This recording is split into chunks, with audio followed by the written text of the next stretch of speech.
Dear students, this is Praveen Kumar Agarwal from Management Department. Welcomes you in my today's lecture of Business Organization. In today's lecture, we will discuss upon the concept of types of combination. जैसा कि previous lecture में हम business combination के concept को, इसके advantages, disadvantages और इसके causes को हम स्टडी कर चुके हैं. आज के लेक्चर में हम डिस्कस करेंगे about the types of business combination, यानी कि बिजनेस कॉम्बिनेशन कितने तरीके के हो सकते हैं. उन पर्टिकुलर टाइप्स को हम आज के लेक्चर में डिस्कस करेंगे. बिजनेस कॉम्बिनेशन को types of unit brought together के बेसिस पर हम डिफरेंट 4 टाइप्स में डिवाइड कर सकते हैं. The first one is the horizontal combination, second one is the vertical combination, third one is the lateral combination and fourth one is the diagonal combination. कोई भी particular firm इन चारों combination में से किसी एक कॉम्बिनेशन को फॉलो कर सकती है या इनमें एक से ज़्यादा कॉम्बिनेशन को भी फोकस कर सकती है. टू और more of these types can be followed by any of the organisation also. क्या है ये डिफरेंट टाइप के combinations? Let us have a discussion over these different types. The first one is the horizontal combination. क्या होता है ये horizontal combination? इसको हम ट्रेड कॉम्बिनेशन या पैरेलल कॉम्बिनेशन या फिर इसको हम यूनिट कॉम्बिनेशन का नाम भी देते हैं. क्या होता है इस टाइप कॉम्बिनेशन में? In this type of combination the business units combine in the same plane, और in other words we can say that they carry on the same trade or are engaged in the same productivity activity.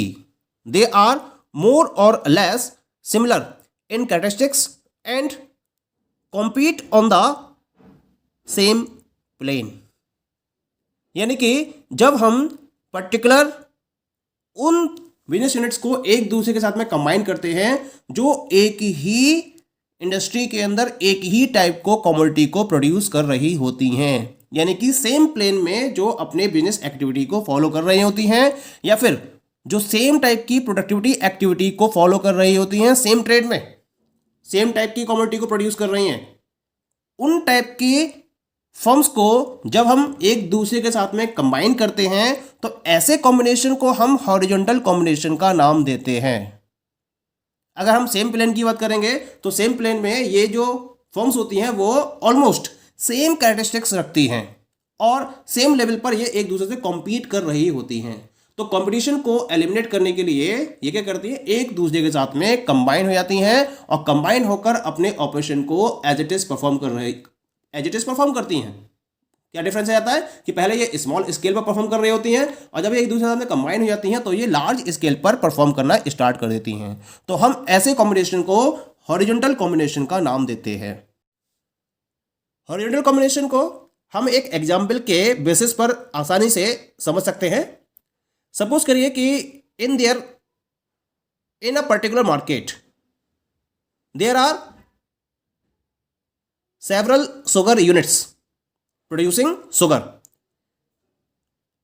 अब अगर इन sugar units में से 2 या 2 से ज़्यादा sugar units एक दूसरे के साथ में कंबाइन हो जाती है, या हम बात करें पेपर प्रोड्यूसिंग मिल्स की, और उनमें अगर 2 या 2 से ज़्यादा पेपर मिल्स एक दूसरे के साथ में कंबाइन होकर अपने ऑपरेशन को परफॉर्म करना स्टार्ट कर दें तो हम इस टाइप के कॉम्बिनेशन को हॉरिजॉन्टल कॉम्बिनेशन का नाम देते हैं. This is a very quite popular form of combination.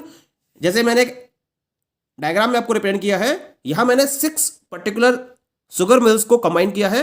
Sugar mill 1, sugar mill 2, sugar mill 3, sugar mill 4, sugar mill 5 and sugar mill 6.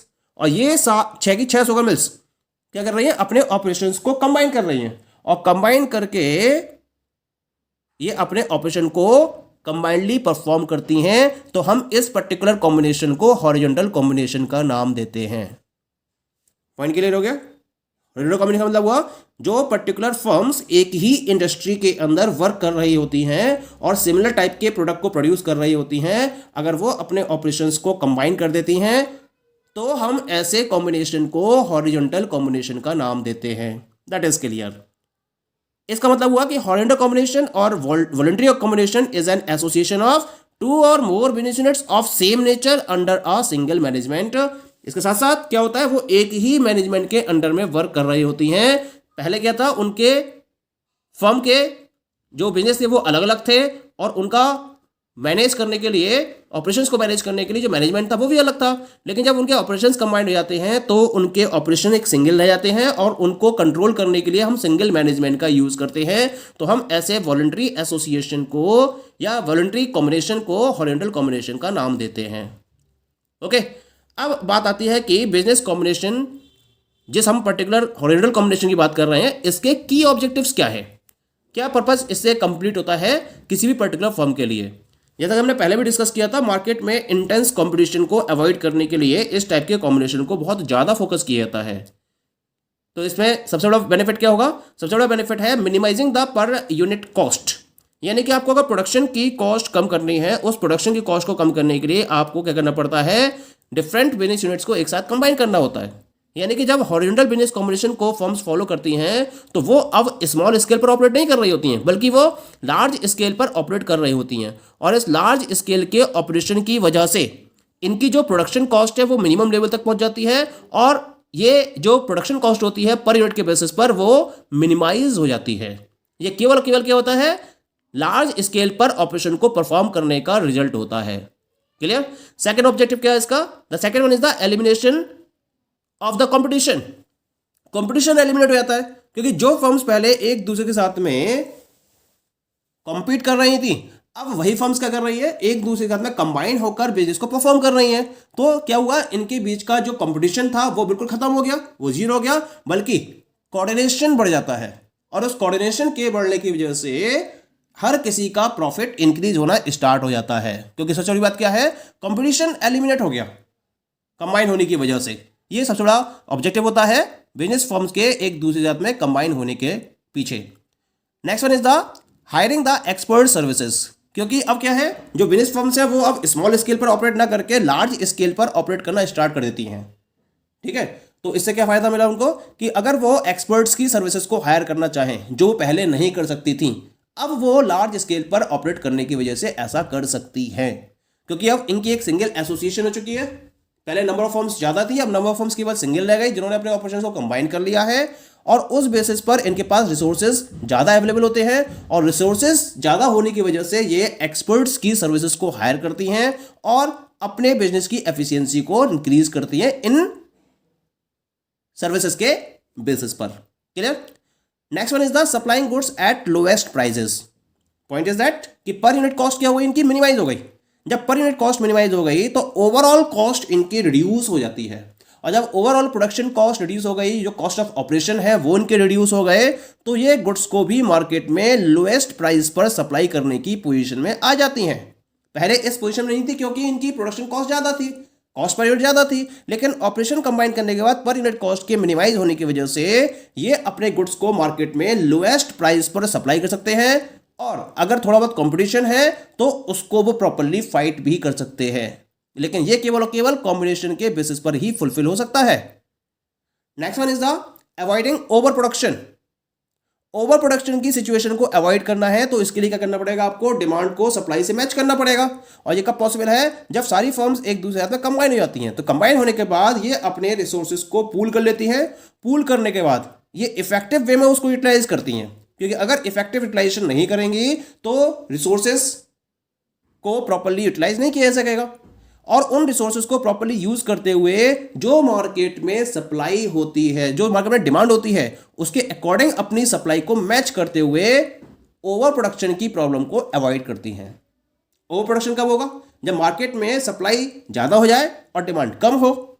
यानी कि मैन्युफैक्चरर ने जो गुड्स है वो ज़्यादा प्रोड्यूस कर दिए लेकिन उतनी डिमांड थी नहीं, तो इससे क्या होगा, जो प्रोडक्शन है वो ओवर हो गया। अब जो गुड्स सेल नहीं हुए उनको फर्म को क्या करना पड़ेगा, प्राइजेस कम करके सेल करना पड़ेगा। और हो सकता है वो सेल ना भी हो, तो इससे क्या होगा, उनको लॉस होगा। तो इस ओवर प्रोडक्शन की प्रॉब्लम को अवॉइड करने के लिए फर्म्स क्या करती हैं, डिमांड को एडवांस में डिटरमाइन कर लेती हैं और फिर उस पर्टिकुलर डिमांड के बेसिस पर अपनी सप्लाई को एंश्योर करती हैं। तो इस तरह से ये ओवर प्रोडक्शन की प्रॉब्लम को भी अवॉइड कर देती हैं।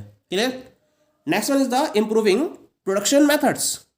इट इज नॉट ऑब्वियस, जब रिसोर्सेज की पूलिंग होगी जब रिसोर्सेज ज़्यादा क्वांटिटी में अवेलेबल होंगे तो ये क्या करेंगे, लेबर इंटेंसिव टेक्निक को फॉलो ना करते हुए अब कैपिटल इंटेंसिव टेक्निक को फॉलो करेंगे, यानी कि अपने मेथड ऑफ प्रोडक्शन में इंप्रूवमेंट लाएंगे। पहले जहां मशीनरीज का यूज नहीं किया जा रहा था, यानी कि जहां ऑटोमेटिक प्लांट्स नहीं लगाए गए थे, अब इसको रिसोर्सेज अवेलेबल होने के बाद इन ऑटोमेटिक मशीन्स को फॉलो किया जाता है और प्लांट को ऑटोमेशन के थ्रू रन करने के लिए एफर्ट्स किए जाते हैं। The next one is the achieving large scale benefits. जब कंबाइंड वे में ऑपरेशंस को परफॉर्म किया जाता है और फर्म्स कंबाइंड होकर अपने एक्टिविटी को फॉलो करती हैं, तो ये लार्ज स्केल के जितने भी बेनिफिट्स हैं उनको ये अचीव कर लेती है। इकोनॉमीज ऑफ स्केल का इनको बेनिफिट मिलता है और लार्ज स्केल पर ये रॉ मटेरियल को परचेज करती हैं, उसकी कॉस्ट कम रहती है, उसके बेसिस पर जो ज़्यादा प्रोडक्शन करती हैं तो इनकी पर कॉस्ट कम आती है और मार्केट में जब गुड्स को सप्लाई करती हैं तो कम प्राइस पर भी ये गुड्स को सप्लाई कर सकती है। तो ये सारे जो बेनिफिट्स हैं लार्ज स्केल के वो कंबाइन होने के बाद इनको मिल जाते हैं। The next objective is finding proper market for their product. क्योंकि अब कंबाइंड वे में अपने ऑपरेशन को परफॉर्म कर रही हैं तो ये अपने डिस्ट्रीब्यूशन चैनल को और अपने प्रमोशनल एक्टिविटीज़ को इस तरीके से फॉलो करती हैं जिससे कि ये अपने प्रोडक्ट के लिए एक प्रॉपर मार्केट को फाइंड कर सकें। प्रॉपर रिसर्च की जाती है अब और इसके बेसिस पर मार्केट को एनलार्ज करने के लिए और मार्केट में अपनी अवेलेबिलिटी को एंश्योर करने के लिए, कंज्यूमर्स तक अपने प्रोडक्ट को एंश्योर करने के लिए ये क्या करते हैं, डिफरेंट टाइप के टेक्निक्स का यूज़ करते हैं और उसके थ्रू कंज्यूमर्स तक अपनी अप्रोच को एंश्योर करते हैं और प्रॉपर मार्केट को फाइंड करने में सक्सेसफुल रहते हैं। Next one is the supervising the management. Management को सुपरवाइज करना यानी कि जो एक्टिविटीज़ हो रही हैं कंबाइंड ऑपरेशन की उसको सुपरवाइज करना, that becomes very efficient for the combined units और वो प्रॉपर वे में अपने ऑपरेशंस को परफॉर्म करती हैं। Clear. Next one is the reducing the middleman commission. जब फर्म्स कम स्मॉल स्केल पर ऑपरेट कर रही थी तो इनको क्या करना पड़ता था, मिडिलमैन को ज़्यादा कमीशन प्रोवाइड करना पड़ता था, लेकिन अब कंबाइंड लेवल पर ऑपरेशन परफॉर्म कर रही है तो इसके बेसिस पर जो इनके मिडिलमैन का कमीशन होता है वो भी रिड्यूस हो जाता है। क्योंकि पहले अगर मान लीजिए 6 फर्म्स कंबाइन होती हैं तो 6 फर्म्स अलग अलग कमीशन प्रोवाइड कर रही थी, अब वो 6 फर्म्स मिलकर सिंगल फर्म में कन्वर्ट हो जाती हैं कंबाइंड होने के बाद, तो अब इनका कमीशन क्या होगा, ऑटोमेटिकली रिड्यूस हो जाएगा। तो कुल मिला के अपने ऑपरेशंस को कंबाइन करके मिडिलमैन के कमीशन को भी रिड्यूस करने में सक्सेसफुल हो जाती हैं। ये भी इनका ऑब्जेक्टिव होता है। और लास्ट ऑब्जेक्टिव है इनका, that is earning maximum profit. जब ये सारे एफर्ट्स होंगे जो कॉस्ट मिनिमम हो जाएगी, इसके साथ साथ इनकी मार्केट की अवेलेबिलिटी बढ़ेगी, अप्रोच बढ़ेगी, प्रोडक्शन इनका ज़्यादा से ज़्यादा हो जाएगा, तो ऑटोमेटिकली इनके प्रॉफिट्स भी मैक्सिमम लेवल तक पहुंच जाएंगे। तो इन सारे ऑब्जेक्टिव्स को फोकस करते हुए बिजनेस फर्म्स हॉरिजॉन्टल कॉम्बिनेशन को प्रॉपर वैल्यू देती हैं और इसके थ्रू अपने ऑपरेशंस को कंबाइन करती हैं। Okay, so these all are the objectives of horizontal combination. अब इसके जो बाकी के टाइप्स हैं जैसे वर्टिकल है, इनको हम नेक्स्ट लेक्चर में डिस्कस करेंगे। Okay, thank you.